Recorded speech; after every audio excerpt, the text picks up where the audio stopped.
En repos forcé il y a quelques semaines, les nouvelles sont bonnes désormais du côté du président du mouvement pour le renouveau, Dr Shogel Kokalamega.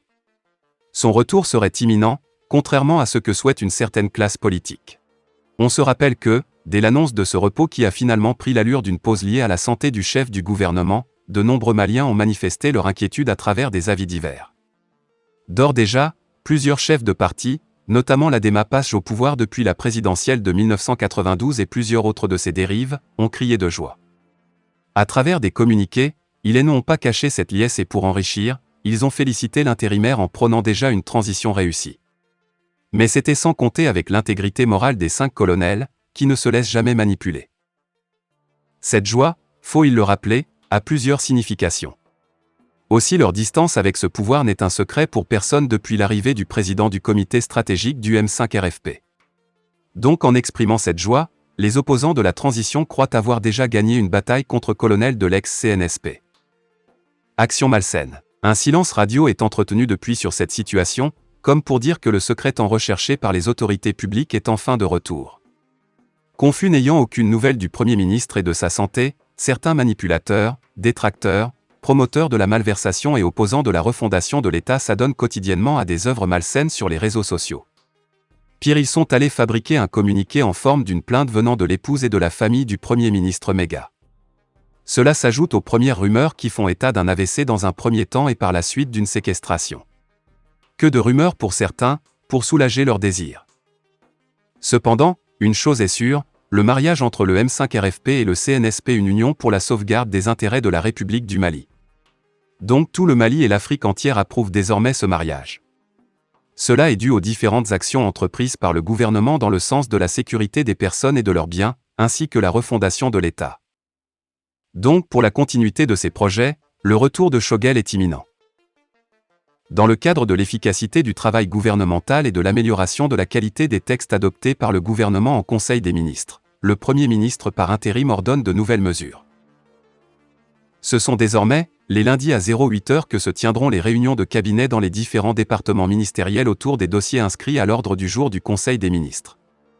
La transmission des observations formulées sur les dossiers au secrétariat général du gouvernement, le même jour, avant 14h. Ce sont l'une des principales mesures prises par le Premier ministre par intérim qui entend imprimer sa marque dans l'action gouvernementale. Dans une note confidentielle, datée du 25 août, adressée aux membres du gouvernement, consultée par maliweb.net, le colonel Abdoulaye Maïga fixe la tenue du conseil de cabinet les mardis à 10h, à la primature, sur les observations des départements sur les dossiers du Conseil des ministres. Autre mesure, la tenue par le secrétaire général du gouvernement d'un procès-verbal de réunion faisant ressortir les observations pertinentes et les recommandations formulées. Le secrétaire général du gouvernement doit transmettre le même jour le procès-verbal au Premier ministre par intérim. Les communications verbales, quant à elles, doivent être impérativement déposées au secrétariat général du gouvernement au plus tard le mardi à 08h. Ces différentes mesures entrent dans le cadre de l'efficacité de l'action gouvernementale, notamment dans les procédures d'examen des dossiers inscrits à l'ordre du jour du Conseil des ministres. Avec la publication de cette circulaire, il apparaît désormais clair que l'indisponibilité du Premier ministre pourrait durer plus que prévu. Ce qui met de sérieux doutes sur la thèse du « repos forcé » du Dr Shogel Maïga évoquée par la primature.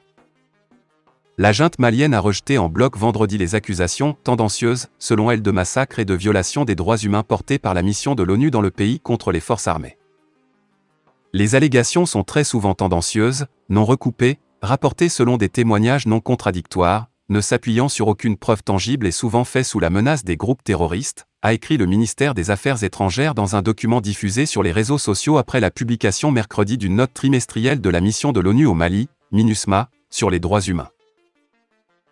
Cette note impute la mort d'au moins 50 civils à des soldats maliens accompagnés par du personnel militaire étranger lors d'une opération menée le 19 avril à Ombori, centre, après l'explosion d'un engin improvisé au passage d'un convoi de l'armée.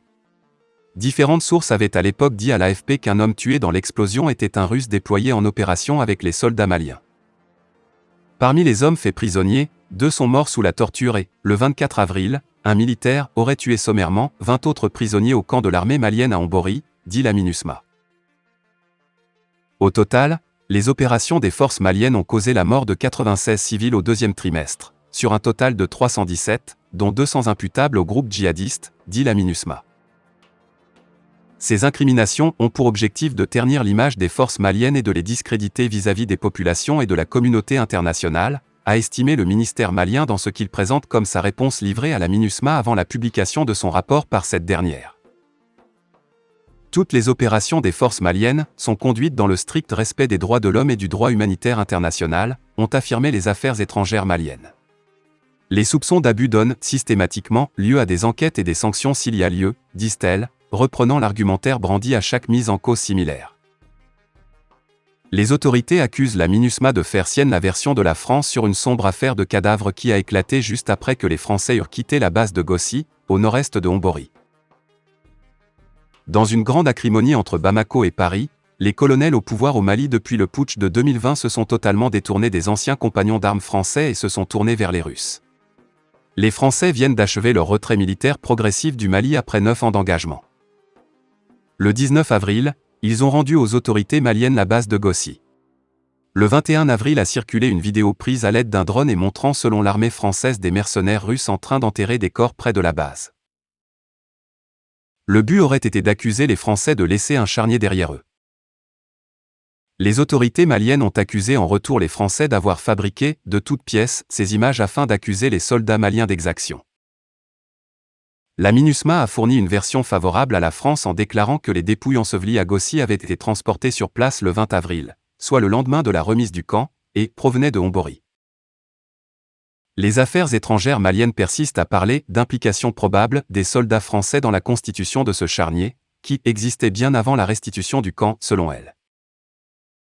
Cette allégation tendancieuse de la MINUSMA prouve à suffisance qu'elle se fait le relais de la France, disent-elles. Fin de la vidéo, merci pour votre attention.